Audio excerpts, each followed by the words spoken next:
The same time cohesion, যেটা আমাদের শিক্ষা বললেন, মানুষের সাথে যে সম্পর্ক, যাতে আমরা আগে থেকেই দেখেছি আমাদের রাজনীতিবিদরা অনেক আগে থেকে প্রথম থেকেই দেখা গেছে যে একটা জাতিবিভক্ত প্রক্রিয়ায় সবসময় করতে করতে রাজনীতিটা ওকে সেদিকে নিয়ে যায় সবসময়। এবং কিছু ক্ষেত্রে এটা অস্বীকার করা যাবে না যে এই জিনিসগুলি আমরা ফেসও করি এবং থাকেও। আর আমাদের মাথায় রাখতে হবে আমাদের কালচার ভ্যালুস, রিলিজিয়াস ভ্যালুস এবং অন্যান্য যা আছে সেগুলি ইনট্যাক্ট রাখার দায়িত্ব আমাদের। আমাদের মুক্তিযুদ্ধের চেতনা থেকে আরম্ভ করে যা যা আছেন আমাদের গর্বের যে জায়গাগুলি, সেই জায়গাগুলিও যেন আমরা ইনট্যাক্ট রাখতে পারি, সেই দায়িত্ব আমাদের অনেকখানি। আর অবশ্যই এই সরকার বাংলাদেশের ইতিহাসের সবচেয়ে একটা ডিফিকাল্ট টাইমে এই সরকার আমাদের মাননীয় প্রধানমন্ত্রী তারেক রহমান সাহেবের নেতৃত্বে এসেছেন। আপনারা দেখতে পাচ্ছি যে আমরা 100% এফর্ট আমরা দিচ্ছি। ভুল ত্রুটি তো হবে, আমাদের সবারই হতে পারে, বাট নৈতিকতার জায়গা থেকে আমরা খুবই স্ট্রং। এবং আমাদের মাননীয় প্রধানমন্ত্রী বরিষ্ঠ নেতৃত্বে আমরাও যারা আছি এবং সবাই আমরা এই ইনস্ট্রাকশনই পাই যে we have to serve the country and uplift the interest of the people. এটি আমাদের দরকার। সংবাদ মাধ্যম থেকে আমরা দেখেছি যে সংবাদ মাধ্যম বা অন্যান্য মিডিয়া, এটাও মানতে হবে যে ওনারাও গণতন্ত্রের একটা অনেক বড় স্তম্ভ। এই 17 বছর আমাদের লড়াইটা ছিল গণতন্ত্রকে পুনঃপ্রতিষ্ঠা করা, যেটা নামে মাত্র গণতন্ত্র ছিল। বাট আমরা জানতাম যে একটা ফেসবুক স্ট্যাটাস দেওয়ার পরেও অনেকের অনেকবারই 10বার চিন্তা করতে হতো স্ট্যাটাসকে আমি রাখবো কি রাখবো না।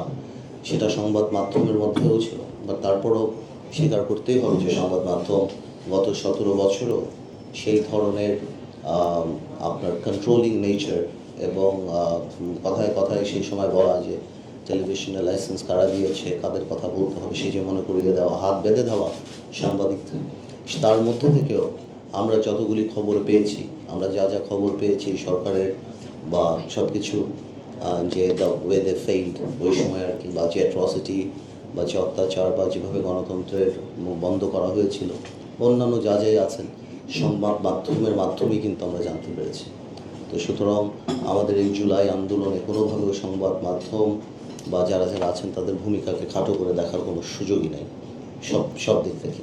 সো আমাদের মাথায় রাখতে হবে যে আমরা অবশ্যই এই মন্ত্রণালয়ের দায়িত্ব রেগুলেট করা, বাট কোনোভাবেও যেন আমরা কন্ট্রোলে না যাই। মাথায় রাখতে হবে যে আমাদের সকলেই কর্মে, আমি এই কথাগুলি বারবার বলি বিকজ 17 বছরে একটা ওয়েতে সারা বাংলাদেশ চলেছে। It is very difficult to change the system, because সিস্টেমের মধ্যে তো পড়ে যায় সব কিছু। এই গত সরকারের সবচেয়ে বড় প্রবলেমটাই ছিল যে হয় না যে রাজনীতিবিদরা যখন ফেল করে তখন জাতির ভবিষ্যৎ নিয়ে যায়। সো 17 বছরে আমরা এটা এখন রিয়েলাইজ করি সরকার এসেছে। 17 বছরে জুডিশিয়ারি থেকে আরম্ভ করে, পলিটিক্স থেকে আরম্ভ করে, স্ট্যাচুটরি বডি পার্লামেন্ট থেকে আরম্ভ করে প্রত্যেকটা ডিপার্টমেন্টে এমনভাবে নৈতিক অবক্ষয় বা এমনভাবে কর্মপরিকল্পনা বা এমনভাবে করা হয়েছে যেটা সময় লাগবে, এটা আমিও বিশ্বাস করি, আমিও রিয়েলাইজ করি। বাট আমাদের মাথায় রাখতে হবে যে আমরা জানি কোনোভাবেও সেই দিকে পা না দেয় এবং আমাদের রেগুলেটরি বডি এবং তাদের সাথে সেই সম্পর্ক করে এবং আমাদের জিনিসগুলি, আমাদের ইচ্ছা, আমাদের যে একটা বাংলাদেশকে একটা নতুন দিকে নিয়ে যাওয়ার যে স্বপ্ন, সেই জিনিসটা এবং সবচেয়ে বড় কথা যে ড্যামেজগুলি হয়েছে সেগুলি রিপেয়ার করা এবং নিউ সিস্টেম ডেভেলপ করা, সেই জিনিসগুলিতে আমাদের কনসেন্ট্রেট করতে হবে। Is very important. At the same time social সব কিছুকে আমাদের আপলিফ্ট করতে হবে। আর আরেকটা কথা মাথায় রাখতে হবে, আমি বিশ্বাস করি যে জিনিস আমরা যাই করব আমাদের সব কিছু যতই আমরা সিদ্ধান্ত নেই, আমরা চাই যাতে আমাদের দ্বারা কোনো অন্যায় না হয়, এটা মাথায় রাখতে হবে। যখনই আমি বিশ্বাস করি পার্সোনালি লেভেলে যে যখনই আপনি ভালো কিছু করতে চাবেন আল্লাহর একটা রহমত আপনার উপরে থাকবে। আপনি যদি if your intention is good, তাহলে একটা ডিভাইন ব্লেসিং আল্লাহ তাআলা দিয়ে দেয়। সেটাই মাথায় রাখবো আমরা, যাতে আমরা আগামীতে ঠিক করে কাজ করি সবাই মিলে ভালোভাবে। It's a team work. আপনারা যেখানে বসে আছেন আমার চেয়ে অনেক বেশি এক্সপার্টিজ আপনাদের।